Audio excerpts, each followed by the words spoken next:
বিসমিল্লাহির রহমানির রাহিম। কখনো কি এমন হয়েছে চারপাশে অনেক মানুষ, কিন্তু ভেতরে আপনি ভীষণ একা? কখনো কি রাতের বেলায় চুপচাপ বালিশ ভিজিয়ে কেঁদেছেন, কিন্তু কাউকে বলতে পারেননি? আজকের এই ভিডিওটি তাদের জন্য যারা কাউকে না পেয়ে আল্লাহকেই ডাকে, যারা বলে, ইয়া রব, আমাকে একা ছেড়ে দেবেন না। প্রিয় বোন, এই দোয়া দুর্বলতার নয়, এই দোয়া আল্লাহর কাছে সবচেয়ে প্রিয় দোয়া।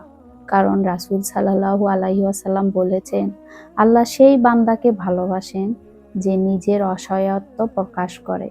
আজ আমরা জানব কেন আল্লাহ বান্দাকে একা অনুভব করান, অসহায় কান্নার মূল্য কত বড়, কেন আল্লাহ কখনো আপনাকে ছাড়েন না, কষ্টের মধ্যে কিভাবে আল্লাহ সবচেয়ে কাছে থাকেন। শেষ পর্যন্ত শুনবেন, হয়তো আজ আপনার কান্নার জবাব মিলবে। ইয়া রব, মানুষ কেন ছেড়ে যায়? যাকে আপনি নিজের ভেবেছিলেন সেও একদিন বদলে যায়। স্বামী বুঝে না, পরিবার বুঝে না, বন্ধুরা ধীরে ধীরে হারিয়ে যায়।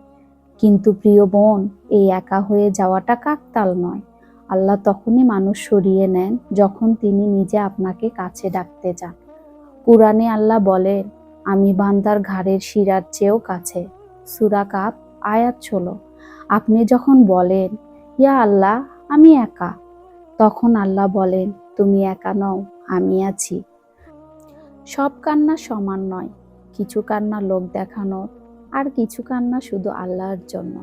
যখন আপনি বলেন, আপনার করুণা ছাড়া আমি বড় অসহায়, এই বাক্যটাই আপনার ইবাদত হয়ে যায়।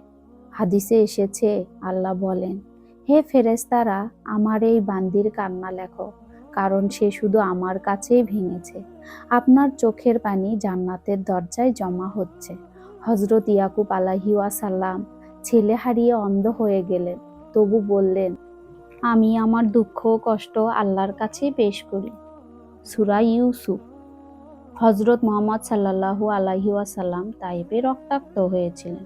সেই মুহূর্তে বলেছিলেন, হে আল্লাহ, যদি আপনি আমার উপর রাগান্বিত না হন, তাহলে আমার কোনো কষ্ট নেই। দেখুন, অসহায় হওয়া মানে আল্লাহর কাছে প্রিয় হওয়া। আপনি ভাবেন, আল্লাহ কি আমাকে ভুলে গেছেন? না প্রিয় বোন, আল্লাহ দেরি করেন কিন্তু ভুলে যান না। আপনি যখন ভেঙে পড়েন, ঠিক তখনই আল্লাহ আপনাকে গড়ে তোলেন। সূরা দোহায় আল্লাহ বলেন, আপনার রব আপনাকে পরিত্যাগ করেননি। আপনার কষ্ট শাস্তি নয়, এটা প্রস্তুতির সময়। আল্লাহুম্মা লা তাকিলনি ইলা নাফসি তরফাত আইন। অর্থ, হে আল্লাহ, এক মুহূর্তের জন্য আমাকে আমার নিজের উপর ছেড়ে দেবেন না। এই দোয়া পড়লে আল্লাহ সাহায্য পাঠান, ভুল পথে যাওয়া থেকে বাঁচান, হৃদয়ে শান্তি দেন, অদৃশ্যভাবে রাস্তা খুলে দেন। ইয়া রব, আমাকে একা ছেড়ে দেবেন না, আপনার করুণা ছাড়া আমি কিছুই না। যখন আমি কথা বলতে পারি না, আপনি আমার নীরবতা বুঝে নেন। যখন আমি ক্লান্ত, আপনি আমার শক্তি হয়ে যান। আমাকে আপনার রহমতের ছায়ায় রাখুন, আমাকে ধৈর্যশীল বান্দাদের কাতারে রাখুন। আমিন, ইয়া রাব্বাল আলামিন। প্রিয় বোন, আপনি একা নন, আল্লাহ আপনার সাথে আছেন।